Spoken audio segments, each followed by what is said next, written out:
Today on the Daily Dose, the first Thanksgiving. Autumnal celebrations of Thanksgiving harken back to early man, when human survival depended largely on animal and agricultural husbandry, which made the coming of winter the scariest time of their collective lives. Once their winter food stocks were harvested and stored, there was a communal sense that this was all they had to carry them through the barren days of winter, giving early man a commonly felt swallow of trepidation. Instead of worrying over their future survival, early man flipped their fears into a celebration of abundance and thanksgiving, which continues to resonate to this day. When the Mayflower set sail from Plymouth, England, in September of 1620, 102 passengers made a treacherous 66-day passage to Cape Cod after being blown badly off course from their intended destination at the mouth of the Hudson River. 1 month later, the Mayflower sailed across Massachusetts Bay, where the Pilgrims established the village of Plymouth. Spending their first winter aboard the Mayflower, half of the Pilgrims would perish from exposure, scurvy, and the outbreak of infectious disease.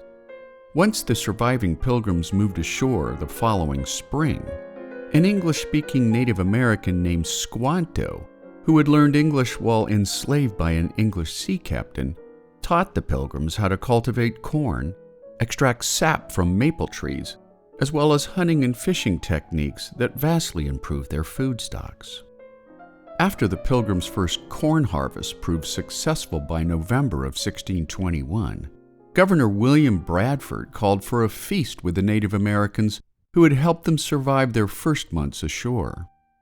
Considered America's first Thanksgiving, the Pilgrims' feast with the Wampanoag Indians lasted 3 days, consisting of dishes likely prepared using traditional Native American spices and cooking techniques.